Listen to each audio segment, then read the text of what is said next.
MED-IT is welcoming you to this video, which is about the use of the MED-SuMo software.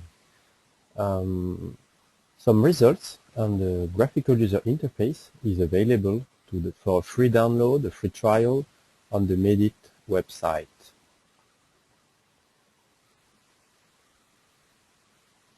In this video, this is a focus on one of the results, which is about searching how to repurpose a fragment, that is a small molecule, on protein binding pockets. This is an approach which is new compared to other approaches because here the software is searching the full surface of all PDB proteins. That means that it is not restricted to known pockets or detected pockets. Just the whole surface is searched. So let's go into the MED-SuMo software. Here you can see the result grid of this run, which is shown here. The first thing I could show you is to show you the query. By clicking here on this gray line, you can visualize the query. This is the protein. We can show the secondary structure, and you can recognize that it is actually a protein kinase. So the fragment is shown here. This is a small molecule which is co-crystallized in this 1WCC PDB file. So this is how you can start with a fragment that you would like to repurpose somewhere else. At this point, you could use any PDB files containing a co-crystallized fragment or small molecule. You can also build a model with a small fragment of your own that you can use in a very similar way. In that case, this is a true PDB file which is used, this 1WCC, which is CDK2 protein kinase. In this query, you can see the fragment, but what is actually really making the query is this set of surface chemical features which are describing the protein environment of this fragment. Here you can see one hydrophobic feature. There are also features which are like stackers on aromatic rings. You can see the vector here. There are also H-bond acceptor like this one, and H-bond donor, and also some formal charges like these positive ones. This is a whole set of surface chemical features to describe the protein environment. So basically the software is searching for this set of surface chemical features in 3D in all the chains of the proteins which are contained in the PDB. So that is the query, which is this first line, and you can see a list of hits, which is here, a list of 225 hits. This is a subset of the PDB, and this is a short subset to help to make a quick demo. This is what I'm doing at the moment. Let's look at one of the hits. Well, the first one is the query, which is retrieved, and what you can see on the right side is the signature of the hit. You can see that the signature is full. That means that there are all the features on this hit are matching one feature of the query. That's just obvious because it is the same protein as the one used for the query. But if you go down the list, then you see that there are some other signatures, which meaning that there are some other sites in some proteins which are sharing some similarities with the query. And if let's see first of one, which is the 3GBZ, there are features which are shared here, which are on, and there are also features which are off. That means that they are not shared with the query. That means that could be a different sidechain or different orientation of the sidechain. Remember that everything is done in 3D for the comparison, so that's also searching for matching in space of the features. In each row, there is this the signature. Not only the signature, there is the SuMo score, which is a measure of similarity between the hit and the query. This is an absolute value which is related to the number of FCF, or surface chemical features, which are shared between the hit and the query. There are also the description of the PDB file that you can retrieve here. You have some more annotation that are available that you can access through this column menu, and you can have, for instance, the name UniProt.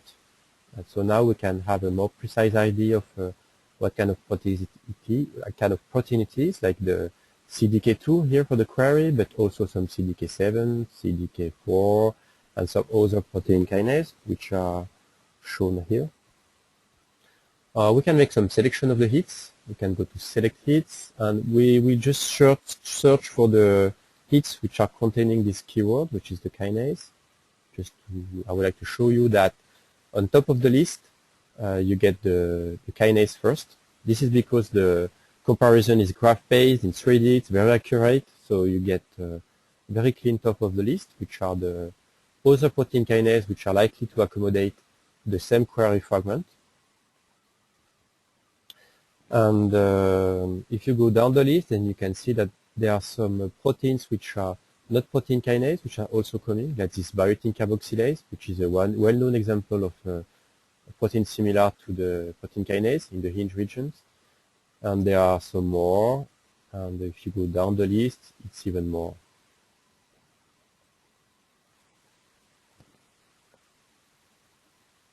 There is something you can do to actually check if the fragment which is contained in the query, this one, could actually fit nicely in one of the hits, because all those hits are sharing some protein local similarity, but we also have to check if the fragment can be actually fitting nicely. So we go to the Calculate Hit Properties button, and we can calculate some ligand steering bump and the PLP scoring function.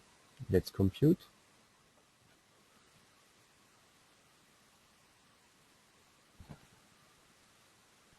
Once it's computed, we have to add this column, which is it is the PLP intermolecular term. That means the interaction between the fragment and the hit proteins, and we will use the query in hit. That means that we score the query fragment into the hit. Let's visualize that column. We have now the number here, and we can actually click on the column and get the sort, and then we have the structures which are more likely to fit the compound. And as we published recently in Briefings in Bioinformatics, there is this example that we could visualize by selecting a new viewer. We can visualize the query fragment in the viewer. We remove the surface chemical features of the query, and we visualize the query the hit protein, which is this HIV protease, which is actually the non-nucleosidic reverse transcriptase binding site.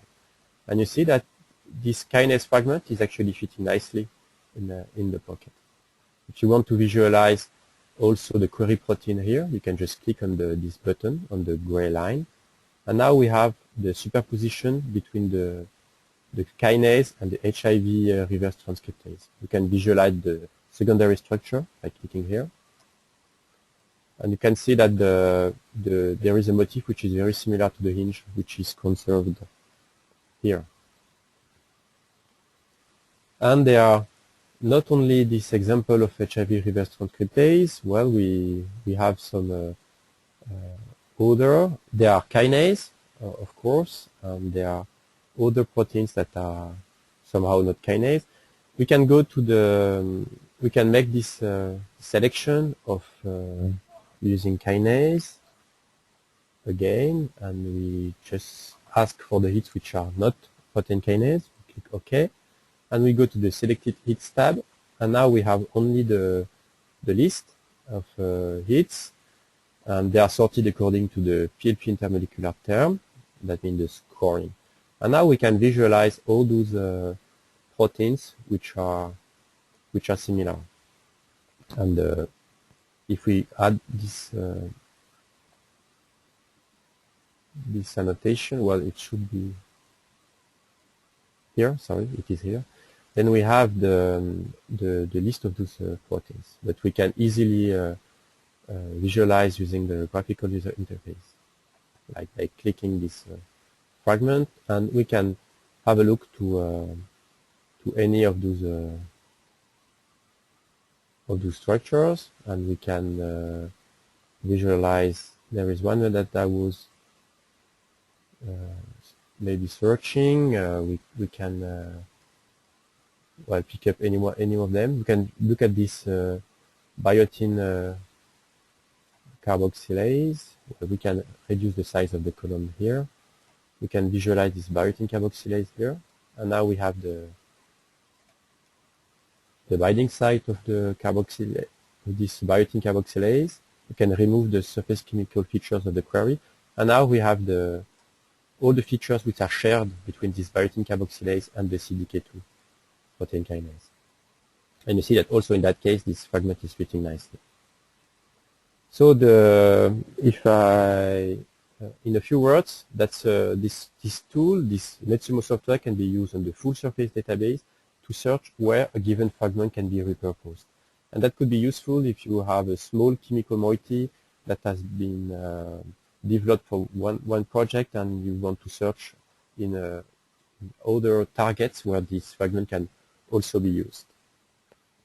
Well, I'm finished with this tutorial. I hope that it was interesting, and please try the graphical user interface, and you will be able to browse the results by yourself.